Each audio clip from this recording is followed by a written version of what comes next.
practice, but for anyone who is joining us today for the first time, the Community of Practice is a platform that aims to foster the development of Kenya's emerging eCooking sector. And we do this by bringing together actors and stakeholders from the clean cooking sector and the eCooking sector. We normally do our convenings via our WhatsApp group. As we proceed, we will share the WhatsApp link on the chat. Sorry, can you mute, please? Oh, thank you. Yeah, so as I was saying, as we proceed, we will share the WhatsApp link on the chat for those who have not joined and would like to join the WhatsApp group. We'll find the link there.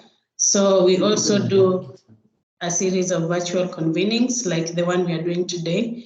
And this COP is co-convened by GAMOS East Africa, Kenya, and Kenya Power, CCAK, and African Center for Technology Studies. And we are supported by the Modern Energy Cooking Services Program, the MEX program as we all know it. Today's dialogue, we are going to be sharing about project experiences and key lessons learned from piloting pressure cookers in Kalobeyei Integrated Settlements in Kenya.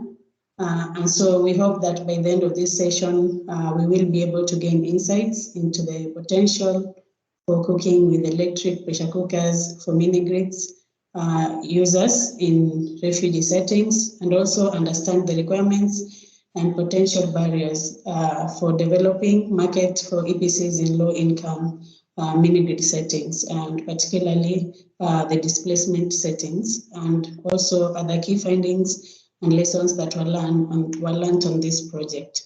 So because I don't want to dwell so much onto the details, which I believe Marion and her colleague Miriam will take us through. So I would like to welcome Marion and Miriam to take us through the rest of the session. Thank you and welcome everybody. Thank you very much, Cyprus. I hope I'm loud and clear. Kindly confirm. Yeah, yes you are. Let me just share your slides now. Sorry. Okay, sure. So we're happy to be doing the presentation today on piloting electric pressure cookers in Kalobeyei Integrated Settlement. My name is Marianne Wanjiro. I'll be doing this presentation with my colleague Marion. We also have two of our colleagues online, and I'll just let them probably just introduce themselves because they will help us in answering any questions. Probably can start with Marion, then John, and then Christine.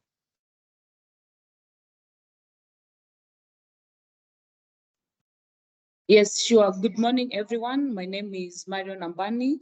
I work for SNV Kenya in the energy sector. I do monitoring, evaluation, and learning. Thank you.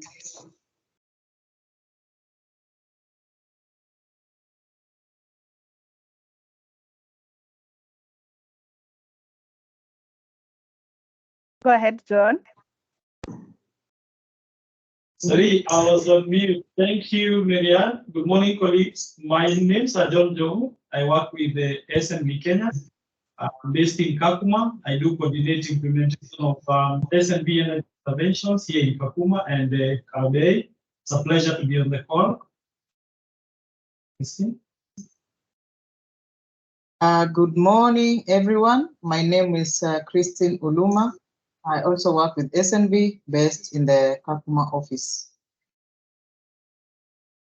Great, thank you very much. Just to show my face, hello everyone. My name is Marianne Wanjiro, Access to Finance Advisor at SNV Kenya. So today we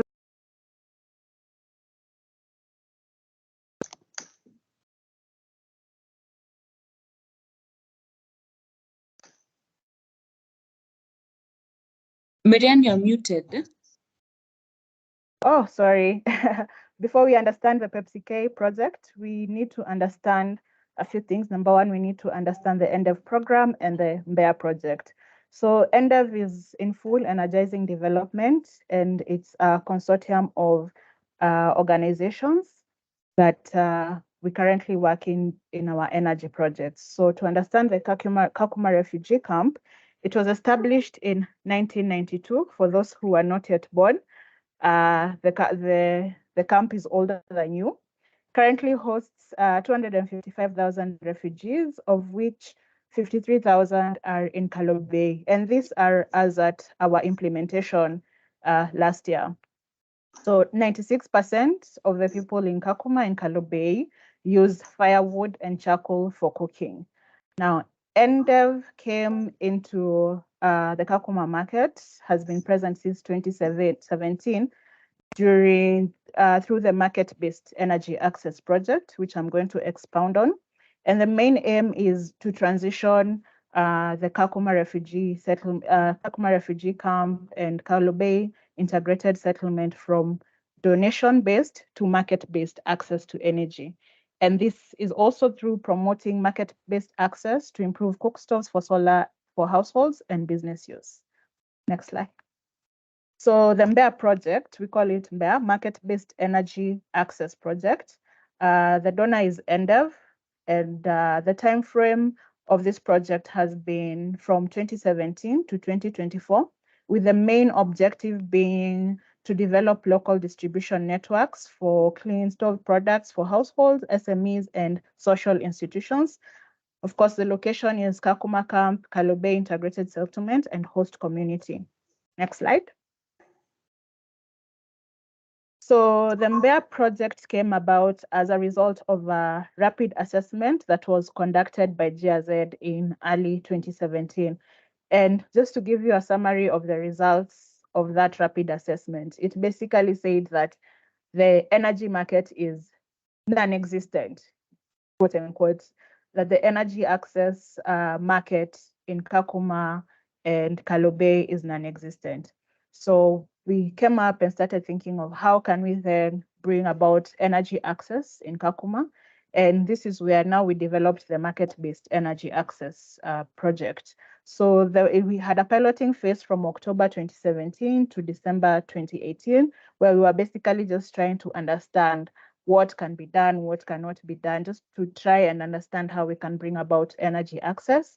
Then we had a bridging phase from January 2018 to September 2019, and a very scaling up phase from October 2019 to June 2023. And the focus here was on promoting market access for private partners. So these are distributors of clean cook stoves and clean and solar energy appliances that have not been able to protrude the market in Kakuma and Kalobeyei, so us supporting them to get into the market. So currently, as at now, we are at the MBEA phase 3, which started from July 2023 and is going all the way to December 2024. We are more or less doing the same thing, which is supporting private partners. However, we are now doing the direct implementation, because during the implementation of the different phases, we saw that the private partners have now been able to access the market and have also been able to set up. So we are trying to shift to make sure that it's sustainable, hence us slowly but surely moving away. So the main project activities of the MBEA 3 project is, number 1, to promote local production of HTC stoves in the refugee market. That's high-tier cook stoves. Number 2 is to enhance distribution and uptake of stoves in the refugee market, promoting distribution and uptake, supporting the enhancement of refugee enabling environment. This is through different forums, stakeholder forums, communications and collaborations with different stakeholders, both from the supply side, demand side, etc. And then, of course, promotion of innovating and sustainable financing mechanism in the refugee market, simply because we have seen that implementation alone is not enough. We are making sure that everyone is aware of the clean cooking and solar technologies. But now when it comes to accessing, they have this big major problem, which is access to finance. So the MBEA 3 phase is also focusing on promoting, innovating, and sustainable mechanisms. And then last but not least, which is one of the things we are doing right now today, is knowledge dissemination to facilitate replication and upscaling of project interventions. Next slide. So the key intervention areas is, of course, the supply side, which is to establish distribution of energy products. On the demand side, we are working to enhance adoption. So we are not just working on awareness raising and making sure they just have access, but also adopting. This means understanding how the technologies work and how to optimally use them. Another intervention area is, of course, enhancing the business enabling environment. So we are working in all these intervention areas to implement the previously mentioned activities. Next slide. So for technology scope, sorry, there's someone who is, okay, thanks. For the technology scope, the types of technology that we are working on promoting is, of course, solar systems for household lighting. Then we have solar systems for productive use in business settings, stoves for household, high-tier cook stoves, and most importantly, in relation to today, industrial electric pressure cookers, both for household and industrial. Next slide, please. So the main target groups for the MBEA project is communities, of course. We're targeting the end users, local stove producers, local stove production unit, just to make sure that there's sustainability even when the project stops, that we are supporting local stove production units, that these production units can be able to continue producing and distributing even when the project ends. Stove supply side actors, solar supply side actors, and of course, credit providers. These are formal and informal financial institutions. We have the VSLAs who we are currently closely working with. And that's, in a nutshell, that's the MBEA project. Next slide. So I think my colleague will take you from here, piloting electric pressure cookers, but we just wanted you to understand the MBEA project and how we moved from EnDev to MBEA to now piloting electric pressure cookers. So I think the biggest gap that we observed in coming up with the PepsiK project was that during our implementation in the phases, we did not have a distributor that was focusing on electric pressure cookers. So have that in mind and let Marion continue with that. Thank you. The previous slide, please, Cyprus. Yeah, now about the piloting of the electric pressure cookers in Kalobeyei. We were able to do this project from November 2021 to December 2022. EnDev had an innovation window and supported us in this work together with MEX. So we as SNV were the lead implementer for the project, focusing on the general project management and also the field implementation. We also partnered with CLASP, who supported us on the research. We also had another implementer who also helped us develop the different finance payment models for the electric pressure cooker called Fresh on Energy. So the objective of the PepsiK project was to test the commercial distribution and the use of the electric pressure cookers in order to gain insights into the electric pressure cookers market development and the mini grid capacity requirements. And the location was Kalobeyei Integrated Settlement, which was our focus area, but we had spillovers to the Kakuma camp. So our partners, we also partnered with EnDev Energy, that is a mini grid developer, as mentioned, Fresh on Energy, and of course also UNHCR, who is in charge of all the partners who are operating in Kakuma and Kalobeyei Integrated Development. And also we also partnered with Solaria, who was our main distributor during the commercial stage. So I'll take you through the project activities. First of all, we started with the product testing. We were able to test the EPCs, 20 of them, 15 to households and 5 to eateries. So here we also looked at different brands of the electric pressure cookers. We had the Eco electric pressure cooker from Ban Manufacturing. We also able to test the Von EPC from Hotpoint. We also looked at Sayona EPC and also the Power Hive EPC. When we went to the commercialization stage, we settled to promote the EPC from Power Hive because it was available at that time. We wanted to promote the ECOA EPC from BAN, but they didn't have stock at that time, since, as we all know, that ECOA's capacity is 7.5 liters, while the capacity for the rest, that is Vaughan, Sayona, and Power Hive, are 6 liters. So during the product distribution, we were able to distribute 80 electric pressure cookers. And as mentioned, we were able to develop different payment models, which you'll be able to see. And then under the data collection and analysis phase, of course, we're able to collect data to also see how the payment model developed by Freshon was working out. And also we're able to collect data on the end user experience and of course the electricity consumption. Next slide, please. Now I'll go through some of the interesting findings from our PepsiK project. So we had some findings focusing on the impact of cooking events and time.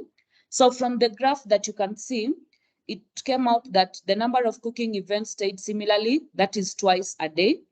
And then of course, Renuvia does rationing during the day. So that means that times you can use the electric pressure cooker and at times you cannot use the electric pressure cooker. And there was an indication that the EPC usage saves overall cooking time and of course also frees up time during the cooking time. Next slide. So another interesting finding on the impact on water use.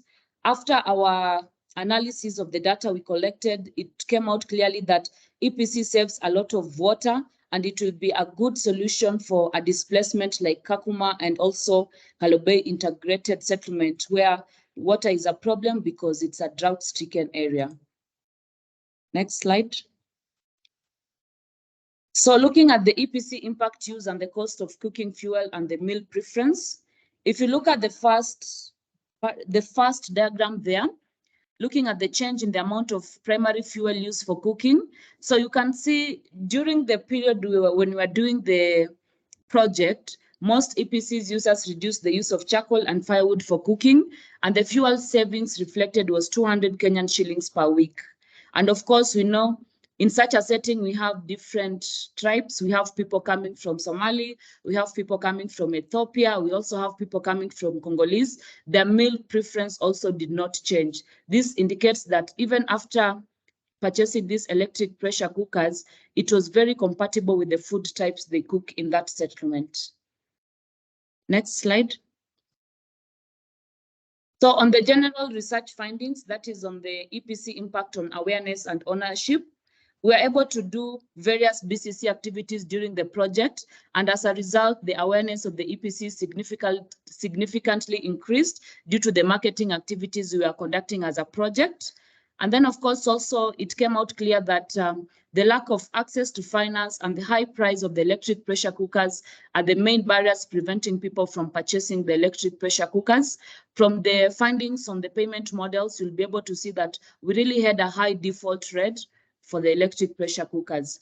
And in terms of time saving, of course, the electric pressure cooker saves time because it cooks very fast. And also there is that convenience that comes when cooking with electric pressure cooker. And of course, there is no smoke. So there's reduced smoke.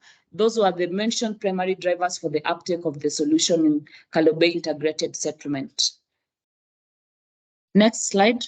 So looking at the EPC usage experience, adaptation, and continuity, you can see that most of the electric pressure cooker users said that they really like the EPC because of the shape and design. That is the Power Hive EPC. And then they mentioned that it was also very easy to use the electric pressure cooker because you also cook unsupervised. And then, of course, they also liked the EPC because it's a clean source of fuel because, you know, previously, most of the residents, they were using firewood to cook, which had a lot of smoke and soot. So EPC, it's a clean source of fuel. And then also, they like the fact that this requires minimal cooking supervision. And of course, it uses little water. You know, water is an issue in such a displacement setting. So they really like the fact that they were able to use less water when cooking with the electric pressure cooker. And of course, the saving when it came to time. The thing that this our people didn't like about the electric pressure cooker was that it had a small pot size. As mentioned, it was 6 liters, and of course the lack of a spare pot. It didn't come with a spare pot, but we recognize that now companies are really also manufacturing spare pots when they're distributing these electric pressure cookers. Next slide. Marianne? Great. So coming to commercial distribution and payment models, we partnered with Freshon Energy Solutions to develop 4 payment models that we thought would work to the end users. And these were, number 1, payment model in terms, just back kindly. Number 1, payment model for cash, direct cash and carry. Number 2, the 4 weeks payment model that had a weekly payment installment of 1,236. The 12-week payment model that had a weekly installment of 577, and the 20-week payment model that had a weekly installment of 424. Of course, the lower the deposit and weekly installment, the higher the chances of buying is what we assumed. The most popular subscription among the models was, of course, the 20 weeks payment model. This is because it had a lower deposit and lower weekly installments amounts, as you can see. Next slide. So the outcomes from that is that we identified several factors that contributed to the high default rate. Yeah, unfortunately, even with the different payment models, we observed high default rates, and this we attributed to low purchasing power of the refugees because there are a lot of financial competing needs, and common indebtedness culture. They have this mindset of aid, so we're really trying to move them from aid to trade.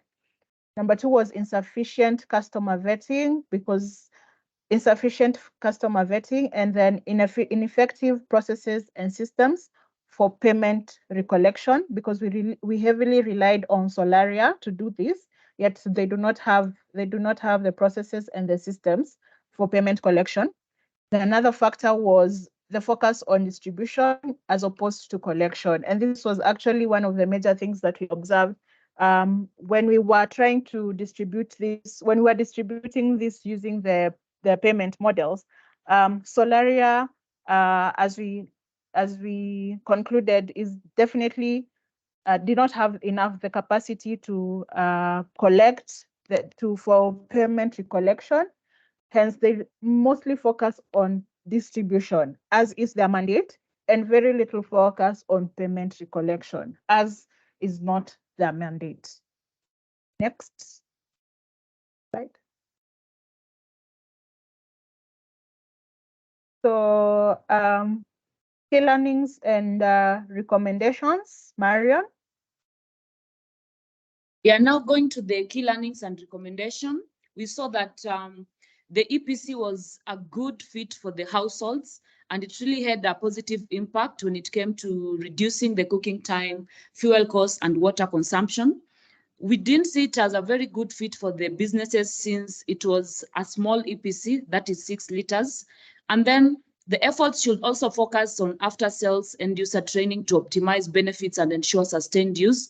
We as a project really also focused on the after-sales. After we distributed the EPCs, we had people coming from Kakuma and also Kalobeyei Integrated Settlement going to Power Hive Center in Kisii. They got trained on the after-sales services, and this was really effective because in case an EPC developed an issue, they didn't have to send it back to Kisii. We really had good trained people on ground who are also supporting us on the after-sales.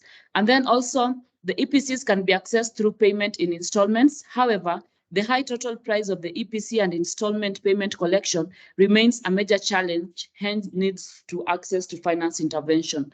As you've seen in the slide on the payment models, we had different payment models and really experienced a high default rate. So if we come in with interventions on access to finance, for example, we have these refugees going into VSLAs and also being able to purchase the EPCs, that will be very helpful. And then also another key learning was that interventions should capacitate to build a sustainable supply chain with inclusive business models and clear reverse logistics for after sales. As mentioned by my colleague, Solaria was our distributor, but for them, they focused on the marketing side and also making sure they made the sales. So they didn't focus on really getting the cash when it came to those who are purchasing on the higher purchase. That is the third, the fourth, and the third payment model. And then the EPC uptake among mini-grid customers has potential to increase mini-grid electricity consumption. However, this really requires reliable and consistent supply of energy and additional end-user training to ensure sustained and frequent usage. As mentioned, Renewia does rationing during the day, so it was also a bit challenging for the refugees to use the EPCs to cook during some time of the day. So if we have really a good mini-grid developer who will expand the capacity of the mini-grid, that would be useful. And we are really impressed by the fact that by the time we were doing the project, Renewia had a mini-grid in Kalobeyei with a capacity of 541 kilowatts, and they had connected around 3,000 people. It's interesting to learn that they have really now expanded their grid, which is really good, meaning there is a very high potential for EPCs in both Kakuma and also Kalobeyei Integrated Settlement. Next slide. Marianne? Great. So the current situation as at now, and which we are greatly attributing to the PepsiK project, is that eCooking market has definitely increased in Kenya, more specifically in Kakuma and Kalobeyei. Before we started, there was very little knowledge, very little information about EPC usage in Kakuma and Kalobeyei, but because due to the piloting of the electric pressure cookers project, we have seen an increasing market. And because of this, during this end of 4 phase, the Mbeya project that we are at, the phase that we are at right now, we have been able to partner with 2 companies who sell EPCs in Kakuma and Kalobeyei. These are companies that would have otherwise not have gone into the market. Until now, we were able to partner with them and provide them with the knowledge and the learnings that we had. Also, mini-grid system in Kakuma is being extended, as Marion has said, which will definitely allow for households to cook with electricity. So even though you might think that the project might not have been successful in terms of everyone clearing the payments of the EPCs, the impact is greater than the project itself. We have seen a very good market knowledge on EPCs in Kakuma and Kalobeyei. We are now seeing even more than the 2 partners trying to come into the market, and even just more awareness on end users saying, okay, we didn't know we can cook with EPCs at the camp, but now we have the information and we are well aware. Next slide, please. Okay, so that comes to the end of our presentation. These are our donors. As we said, the PepsiK project was an innovation window under the EnDev project, and we focused on electric pressure cookers because we had seen before that we did not have distributors who were distributing electric pressure cookers. So the PepsiK was an opportunity for us to test and see if the electric pressure cookers can work. So we have a very short video on the success of the project. So Cyprus, I think you can go to the next one.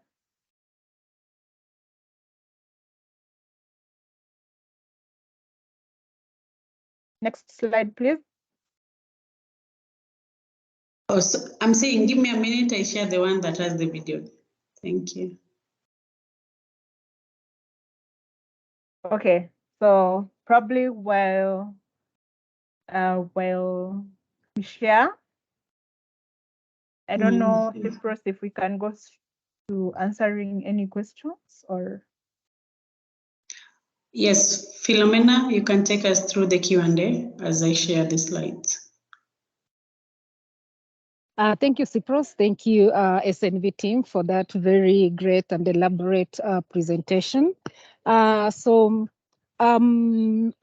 about now, I would like to request if anyone has a question, you could raise your hand or you could either type your question in the chat box. So I was looking at the chat box and I saw some questions there from Stewart to the team that has just finished their presentation.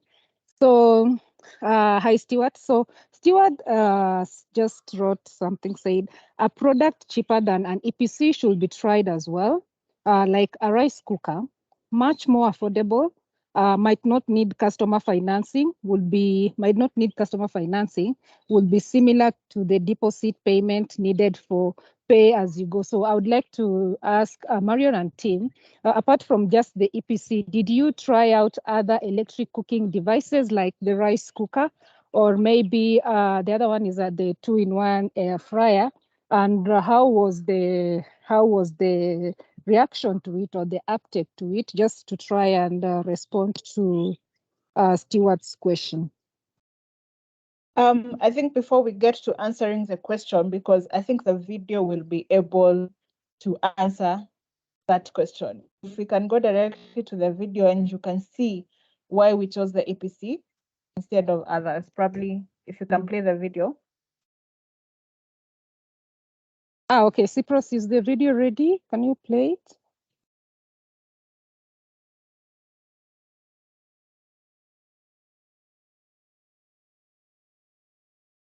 Beryl has shared it. Are you able to hear the audio? No, we cannot. No, Cyprus. Maybe Beryl, can you unmute?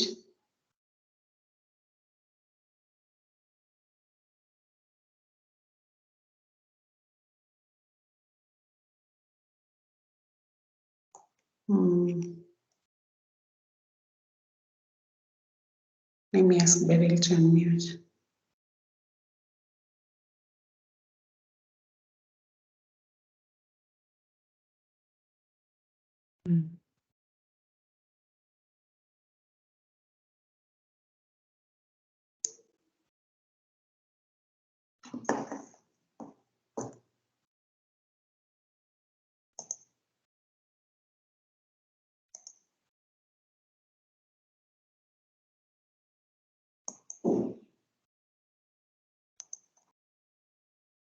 Okay, baby, if Cyprus and Beryl are having technical issues, can the team from SNV directly play the video, because I'm thinking it's you are the origin?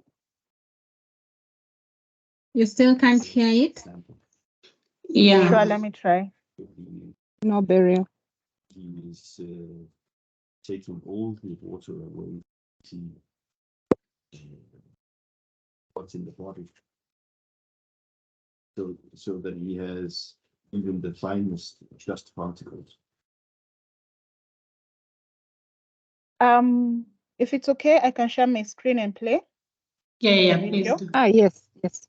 Okay.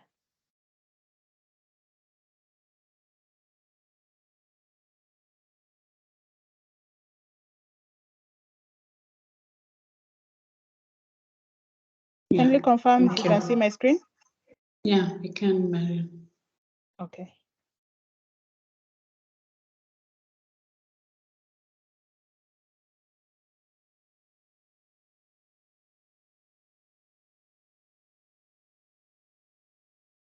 Please select computer audio just at the bottom of the screen. I think that might be the challenge with sound. Sorry? At the bottom of the screen, you could select a computer audio for us to maybe hear the sound. Okay.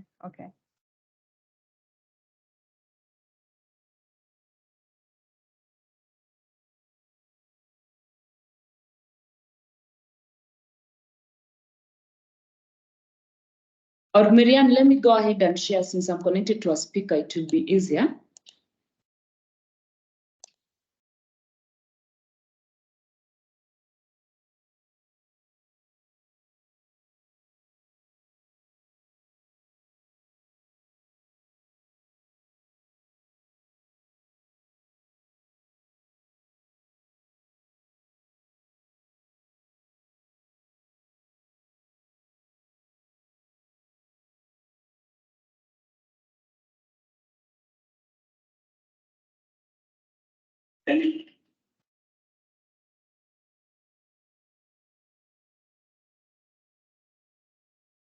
any kind of food, rice or vegetable, cereals that Congolese, it doesn't matter. Having access to clean and efficient ways of cooking should be strongly strived for, but it is not, especially not here. Welcome to Kakuma, but things can change, and that's exactly why I was present.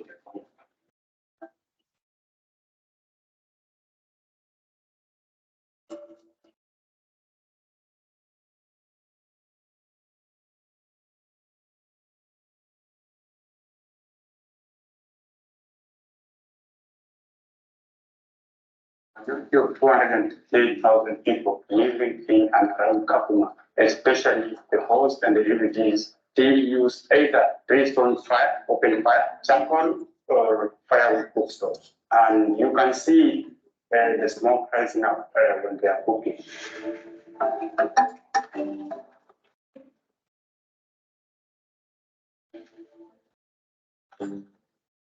But in several households, having electricity access from a solar mini grid system, we saw an opportunity. That was the boost we needed to start our pilot project, introduce electric pressure cookers to refugees across community households and businesses is an alternative to biomass cooking. After all, if this can be done in a refugee camp, it can be done in many home places. Welcome to our cooking demo. We are here to explain to you the importance of using electric pressure cookers and how to use them safely.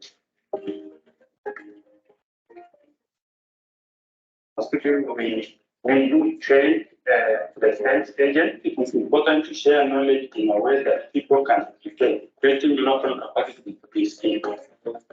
There was some restriction at the beginning for some women. It was challenging to adapt, but everyone agreed on the final result. Siku ya kwanza aliponiambia nilifikiri kama nikunipotezea tu tayari. Nikafurahia, nikasema nataka nione hizo jiko ni jiko gani. It felt extremely good because I will be getting an experience on how to use the electric pressure cooker, and also it has so many advantages. Inatusaidia sana kupika kwanza haraka. Ukiwa unapika ukiwa ndani haitoi moshi. So it's less pollution, it does not pollute the environment like the other jikos, and also it uses less water. The food that is cooked by it, it's very tasty and it has a very nice aroma.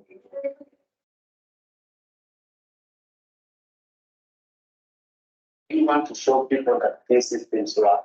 It will push more people to adopt EPCs. Many more people have access to clean cooking methods.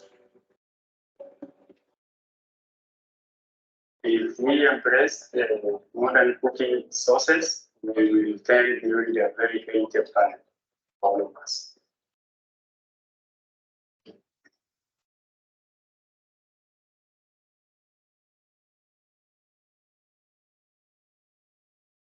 Okay, thank you. We hope it was clear enough. However, it's also available on YouTube. So you can also check it out on YouTube. But I hope that answers the question.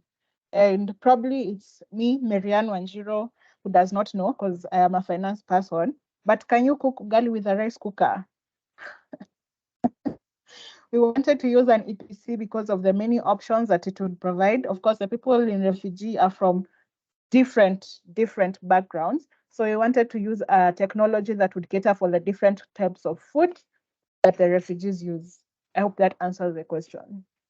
Yeah, and maybe just to add on the response, as during the presentation, Marianne mentioned that during our current phase from where we have partners who are doing EPCs on Peigo, that is Nyalore, and also Sanking. So for Nyalore also, they'll be doing rice cookers and also air fryers. But for PepsiK, the main focus was the electric pressure cookers. Thank you. John, you wanted thank to... you. Oh, thank you, Marian. I just wanted to add to your response.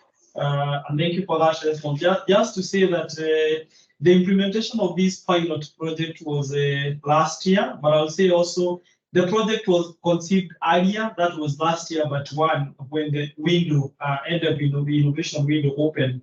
And there was a big consideration, as Marianne talked about, EPC being the choice for this product. There was a big consideration of which electrical cooking appliance can we be able to pilot outside there. And the thinking was, let's look at an appliance that can do multiple cooking, can cook several foods. And then there was also the issue of looking at the cultures. We are talking about quite a big number of different people from different ethnic, groups. And then if you have probably others may not even be cooking something right. So it was important to think about what type of foods do they cook, and EPC was actually fitting it, not to every recipe that they cook, but it was nearing that. So that's why we piloted this one. But then it was an entry point, I'll say, because as we are rolling out, more phases, and especially now we are looking at a different phase of EnDev, we are looking at partners who can now be able to bring to commercialize quite a number of these, electric cooking appliances. Over to you. Thank you.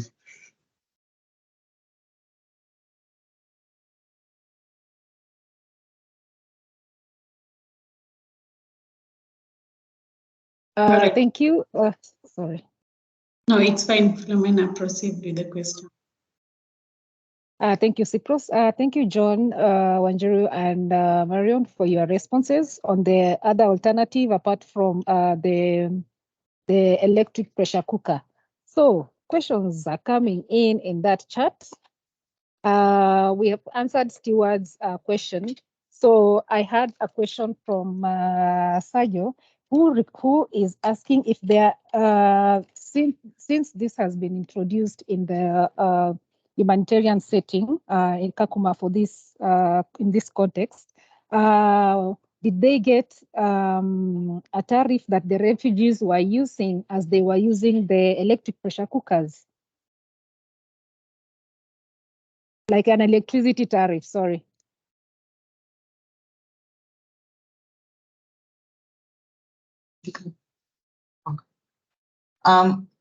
Maybe I can take that. So for the tariffs, we had different tariffs that were given by Renuvia to the households and also to the businesses. So the households were paying 25 shillings. Actually, I'm still paying up to now. And then for the businesses is 30 shillings. These were given by Renuvia after working with the KPLC. Okay, thank you. So another question from Clarice. Clarice wants to know more about the pay-go model of financing for EPCs. So in this context, I think she's requesting not only for the project that you are doing, but for maybe the sector as general, like how is it? I don't know if John Larry can respond to this, and also the SNV team. Because in your presentation, you said the Lipa Polepole model was working, did not work so well. For me, that's what I had. But I think for Clarice, she would like to know more about the financing for EPCs on PAYGO. Probably I can just mention something and then John can add, Larry can add. So specifically to the PepsiK project, we had the 3 payment models. Of course, the one that was most preferred was the 20-week payment model, but we had to cut that down because of project timelines, right? Probably if we had continued, if the project had a longer duration and we had continued supporting Solaria, we would have been able to collect all the money. But in general, it did not work because we did not engage a distributor that has a PAYGO system. Solaria did not have a PAYGO system as at that time. Hence, there were so many issues in terms of systems, payment recollections, etc., etc. But that does not speak for private partners that have PEGO systems. PEGO systems actually do work, but the private partner needs to have really articulated the system and have enough experience to actually undertake the PEGO system. John, you can add. Yeah, thank you, Marianne. I'll say that since this was a piloting, what we tested was a a credit model that it's a basic PEGO, but it's not I'll say automated because we're just trying to see how does it work. So we were testing those models, but then now that we're in the commercial phase whereby we are promoting now the EPC through the private sector, we really do it, and we have had these conversations with the partners that are coming on board and who are planning to sell EPC, that for them to make it in the refugee market, and especially in Kalobeyei, one of the winning points will be to have a PEGO enabled product.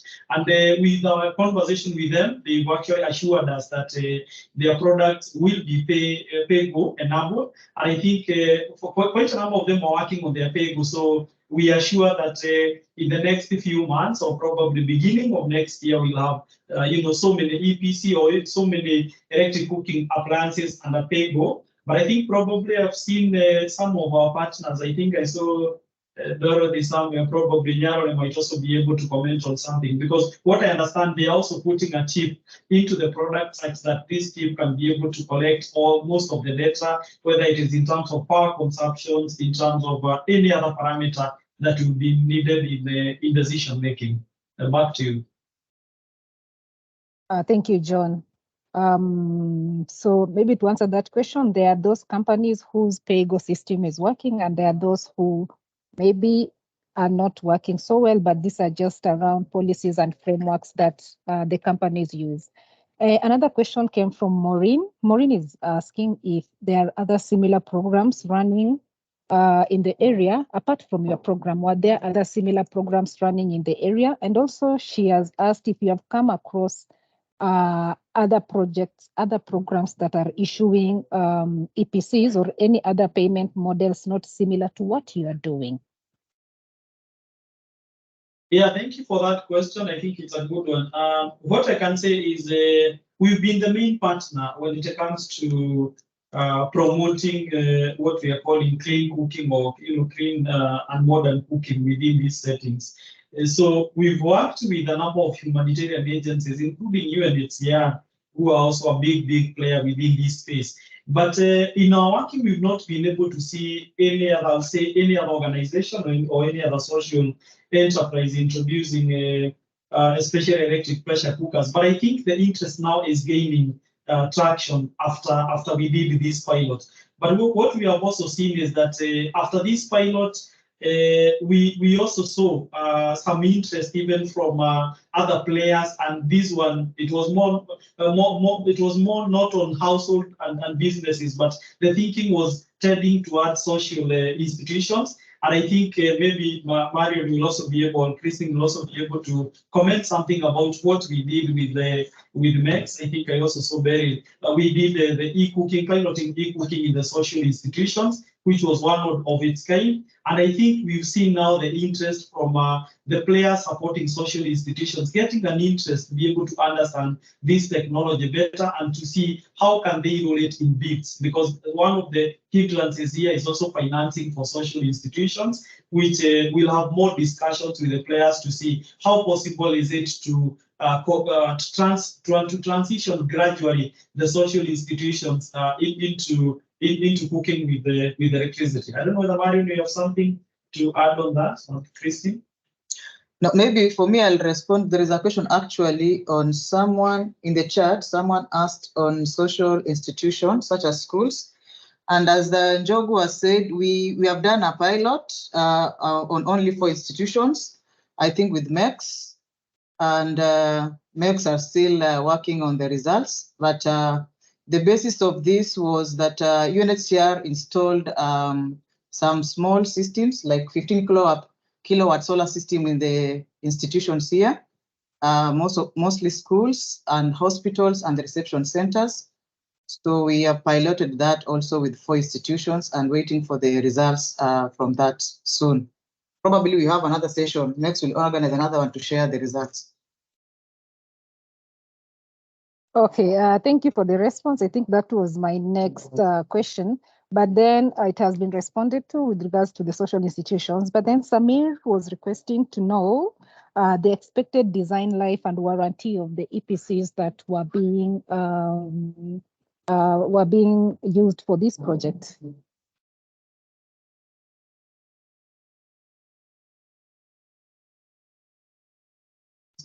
Okay, thank you, Philomena.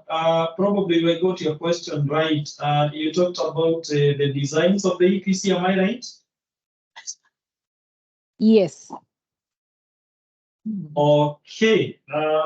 Maybe what I can say is initially when we were piloting, what we did is that we had several designs. We looked at several companies that are offering EPC outside there in the market. We looked at what BAN has, we looked at what Power Hive has, we looked at Vaughan, we looked at Sayona, and then we also did make a consideration in terms of the customer support. And we're looking at do these companies have the customer support within the region or anywhere within Kenya?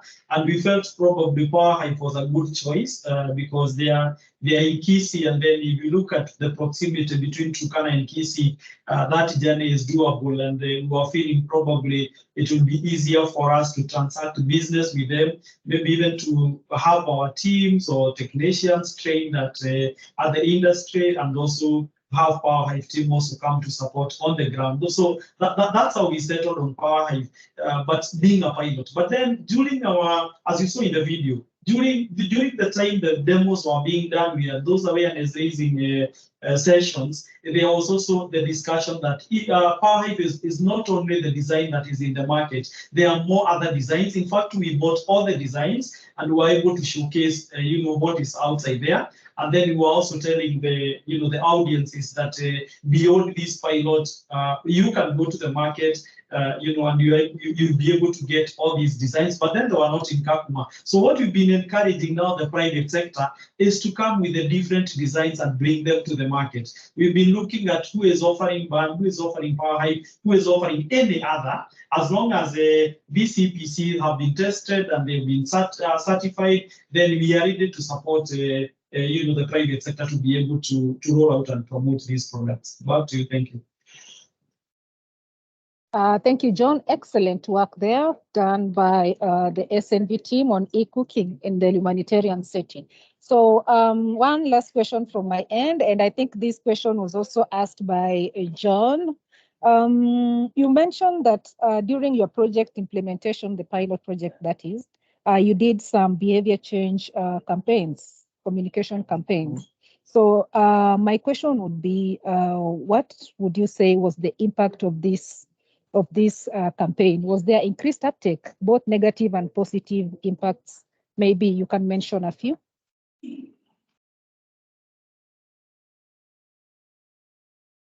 Maybe Marian, you can take that, then I can add. Yes, sure. During the project implementation, we were able to do the BCC activities. We were doing the BCC activities every Thursday of every week.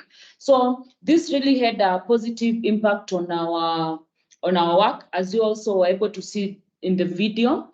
The uptake of the EPCs increased, and people really desired to buy the EPCs from our activities. And they liked the fact that they didn't know they can cook with electricity, and they had not known the benefits that come with cooking with an electric pressure cooker. So with our intervention on BCC, the uptake really increased, and of course, the demand also was very high. And that's why in the BEAR project, we're also promoting the electric pressure cookers as industrial higher tier HTCs. Yeah. Thank you, Marian. Thank you, Marian. Probably just to add a line into Marian's response is that when we were also piloting the EPC, it happened that in our main project, that is the market-based energy access project, we were continuing with another behavior change campaign for the improved cook stove. And then EPC was an addition into this. You know, it excited the market because remember, we've always been promoting, you know, the improved cook stove using firewood and using charcoal. And here we have now a modern cooking system. So when it was displayed outside there by that is by Soralia, who are, you know, the EPC distributor, people are so, you know, so excited, and a lot of inquiries were done. And if you look at what it is, that there was a shift in so many people thinking then, instead of we are so used to stove, you know, the cook stove cooking with charcoal, then this is a different one that we can be able to try out there. So even the effect from that time, it is being felt because after the pilot, people are still coming over to the office, even when we had a gap between that old phase and this new phase, asking, where are these EPC? Are you still selling them? And that's why we've been very keen to onboard anybody talking about an EPC. We were also happy to have them on board in this particular phase. So the BCC did quite a lot. The people are also able to learn, you know, we were also able to learn a lot about the behaviors. And then there was this expression by the different nationalities on how they cook, on what the EPC cannot cook. So those responses were there during those behavior change campaign, and we had those communications. I think Marion talked about it, especially when they talked about this, that, you know, the limitations in terms of one pot, in terms of wanting, you know, bigger pot. These were some of the feedback that you were getting from the market. Thank you. Thank you, John. Thank you for the elaborate responses from the SNV team. I do not see any other questions in the chat box, neither do I see any hand lifted for a question. So I will hand this session back to my to our host, Cyprus, from the Damos team. Thank you. Yes, thank you, Philomena. I'll be closing the session. So that was a great session on the potential for e-cooking within households in displacement settings, highlighting some of the savings in terms of cost, time that can emerge from using EPCs within such settings. And one of the most important ones being the water savings, especially given the kinds of contexts within which these displacement settings occur. So apart from this, it has also highlighted the fact that there's potential to expand and strengthen off-grid systems from increasing electricity demand through introducing e-cookings within these settings. And yeah, that is something that we have thought about for the main grid, but it's great to know that these kinds of benefits can also be seen within off-grid settings. Then of course there's also need to strengthen supply chains that serve these regions and the capacity of the private sector actors to implement tailored initiatives that include financing consumers for appliances like the EPC, so that we can address some of the challenges that the team shared from this project. So the potential is there and can be explored further, and hopefully in the coming months, like Christine mentioned, we can share experiences from a different phase of the project that we did with institutions in the refugee camp. So that is something that we're still working on, and there are already exciting results that we will be able to share soon. So thank you to Marianne, Marion, John, Christine, and the rest of the SNV team for taking us through this project. And thank you so much to my colleague Cyprus for organizing the amazing session that has turned out to be a great success. And hopefully these discussions can be carried on from here. Also, thank you to our moderator for the day, Philomena, for carrying forward this discussion. So on the 11th, we will have another dialogue on where our colleagues from UCL and Strathmore will be sharing findings from a set of CCTs from different sets of controlled cooking tests, where they were comparing the financial, energy, and time costs of different foods and stove combinations for Kenyan dishes. An invite for this will go out soon, and we look forward to seeing you all there for the next session also. So for now, we'd like to close this session, and thank you everyone for attending and making this a very lively discussion. Thank you. Bye. Thank you for hearing. Thank you. Thank you and bye-bye. Thanks, everyone. Great session. Thank you. Bye. Bye. Thanks all. Bye. Thank you, everyone. Bye. Have you done a count? Unataka kuwa